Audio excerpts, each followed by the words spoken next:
Imagine the roar of 120,000 voices. A sky lit not by stars, but by a galaxy of lighters. A man in a crown steps into the dark, like a king leaving his throne. And then, silence. The show was over. Freddie Mercury's final words on stage were simple, yet they've echoed through history. Thank you very much to everyone. Good night and sweet dreams. We love you. As the opening notes of Asterisk, God Save the Queen, Asterisk played, the crowd erupted. Freddie stood there, bare-chested, draped in a long red velvet cloak, crown in one hand, microphone like a scepter in the other. He didn't wave, he didn't bow. He just turned and walked off. There would be no encore, no grand farewell. And no one, not the band, not the crew, not the 120,000 fans, had any idea this wasn't just the end of a tour. It was the end of an era. The very last time Freddie Mercury would ever perform live. It was August 9th, 1986, Knebworth Park, Hertfordshire, England. A place normally associated with classical music and aristocratic estates, now transformed into the absolute epicenter of rock and roll. The Magic Tour had already been a staggering triumph. Sold-out arenas, record-breaking crowds, to legendary nights at Wembley Stadium just weeks earlier. So massive and electric that fans still talk about them like myths. But Queen wasn't done. Their manager, Harvey Goldsmith, saw the demand and said, "One more. Let's do one final show." The problem? There was no venue big enough. Wembley was booked. So they chose Knebworth Park, a 250-acre estate with no infrastructure for 120,000 people. Many thought it was impossible to fill.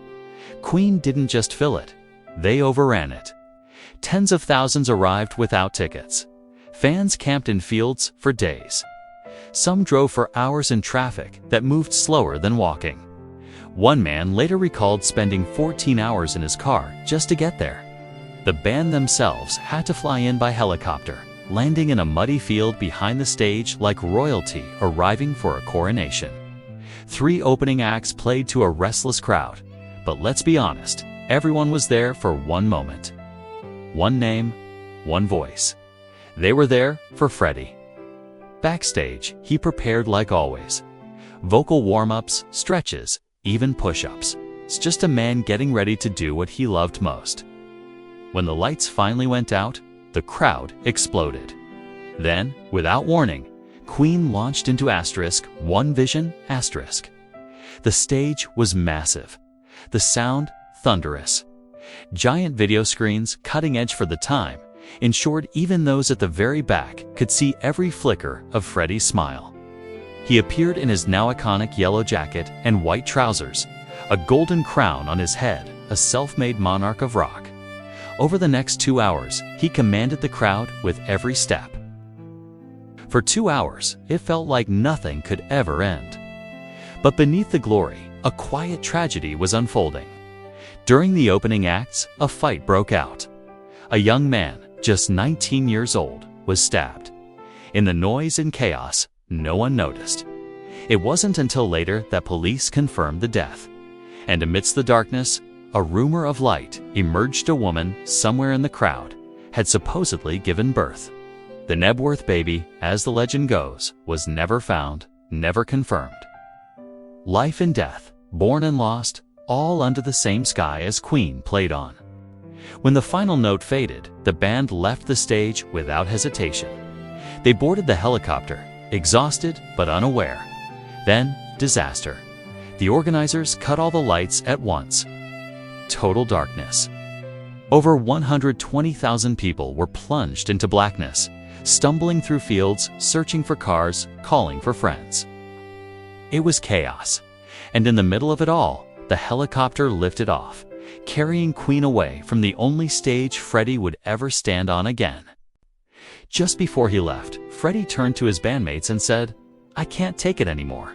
Kasha, my whole body aches." They thought it was just exhaustion. The weight of 72 shows across 30 countries. They told him to rest, that it would pass. But it didn't. because by the next year, Freddie would learn the truth. He had HIV. At the time, an AIDS diagnosis was a death sentence. For years, the concert existed only in grainy bootlegs. It wasn't until decades later that the full show was officially released, a gift to the fans. A farewell from Freddie. And when you listen now, when you watch him command that stage, you can feel the weight of that unknowable truth hanging in the air. This was the end, and he gave it everything. There's something so powerful about Knebworth, not just because it was the last performance, but because it was perfect. Freddie looked invincible. Queen played like gods. There was no sadness, no farewell, just pure, unfiltered rock and roll. And if this had to be the end, it couldn't have ended any other way. No tears, no speeches. Just a man in a crown saying good night and sweet dreams. We love you, and walking away. Freddie Mercury didn't die on stage, but in a way, he never left it. Every time someone plays Bohemian Rhapsody, every time a stadium sings we are the champions, he's there. Because legends don't fade, they echo.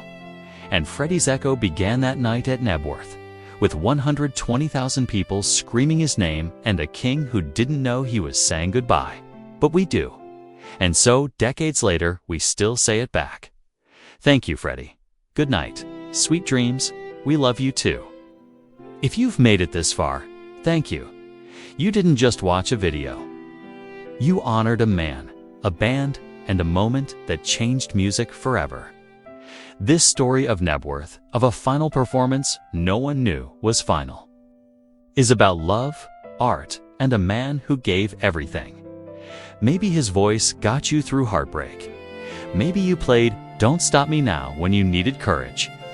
Maybe you put on a crown in your bedroom and sang We Are the Champions, because for 3 minutes you were free. Wherever you are, know this: Freddie still sings for you. His music wasn't meant to live in stadiums alone. It lives in moments like this, in our hearts, and Queen. They're in every stomp clap, in every AO shouted into the sky. Thank you for remembering, for caring, for keeping the magic alive. Now go do something beautiful. Put on Quinn. Turn it up. Sing like you're on stage, because that's what Freddie would have wanted. Not silence, but joy, freedom, life. Thank you for watching. If this story moved you, please consider liking this video and subscribing for more stories that keep the music playing. We'll see you in the next one.